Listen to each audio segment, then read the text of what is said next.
کہ میں نے حضرت علی رضی اللہ عنہ سے پوچھا کہ کیا تمہارے پاس کوئی اور بھی کتاب ہے؟ انہوں نے فرمایا کہ نہیں مگر اللہ کی کتاب قرآن ہے، یا پھر فہم ہے جو وہ ایک مسلمان کو عطا کرتا ہے، یا پھر جو کچھ صحیفے میں ہے۔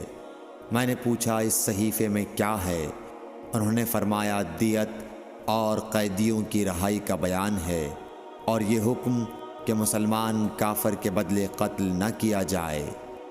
صحیح بخاری حدیث نمبر 111۔ میں نے اور عمران بن حسین نے علی بن ابی طالب رضی اللہ تعالیٰ عنہ کے پیچھے نماز پڑھی تو وہ جب بھی سجدہ کرتے تو تکبیر کہتے، اسی طرح جب سر اٹھاتے تو تکبیر کہتے، جب 2 رکعات کے بعد اٹھتے تو تکبیر کہتے۔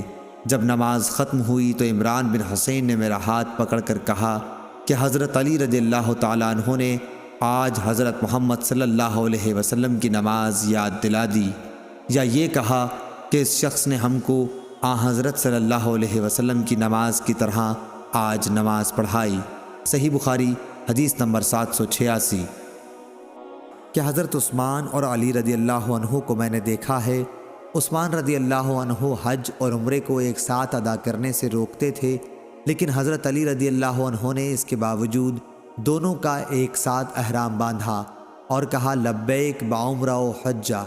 آپ نے فرمایا کہ میں کسی ایک شخص کی بات پر رسول اللہ صلی اللہ علیہ وسلم کی حدیث کو نہیں چھوڑ سکتا۔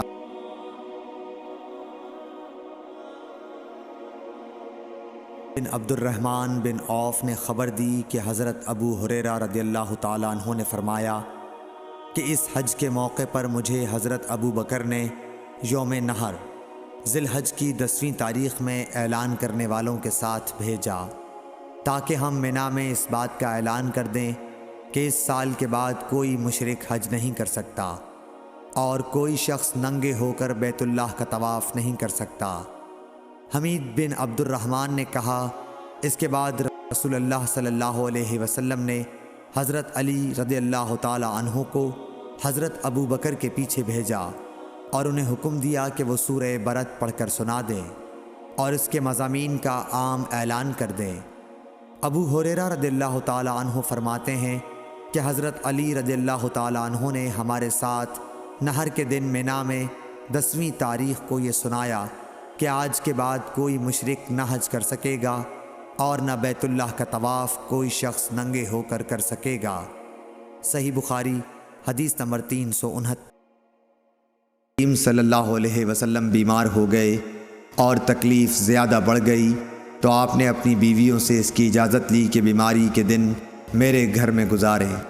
انہوں نے اس کی آپ کو اجازت دے دی۔ پھر آپ باہر تشریف لے گئے۔ آپ کے قدم زمین پر لکیر کر رہے تھے۔ آپ اس وقت عباس رضی اللہ تعالیٰ عنہ اور ایک اور شخص کے بیچ میں تھے، یعنی دونوں حضرات کا سہارا لیے ہوئے تھے۔ عبید اللہ راوی نے بیان کیا کہ میں نے یہ حدیث حضرت عائشہ رضی اللہ تعالیٰ عنہ کی عبداللہ بن عباس سے بیان کی تو آپ نے فرمایا اس شخص کو بھی جانتے ہو جن کا نام حضرت عائشہ نے نہیں لیا؟ میں نے کہا کہ نہیں۔ آپ نے فرمایا کہ وہ دوسرے آدمی حضرت علی رضی اللہ تعالیٰ عنہ تھے۔ صحیح بخاری حدیث نمبر 665۔ اللہ بن عمر رضی اللہ تعالیٰ عنہ سے روایت ہے کہ نبی کریم صلی اللہ علیہ وسلم نے فرمایا کہ اگر تم میں سے کوئی کھانا کھا رہا ہو تو جلدی نہ کرے بلکہ پوری طرح کھا لے، گو نماز کھڑی کیوں نہ ہو گئی ہو۔ ابو عبداللہ حضرت امام بخاری رحمۃ اللہ علیہ نے کہا کہ مجھ سے ابراہیم بن منظر نے وہب بن عثمان سے یہ حدیث بیان کی اور وہب مدنی ہیں۔ صحیح بخاری حدیث نمبر 674۔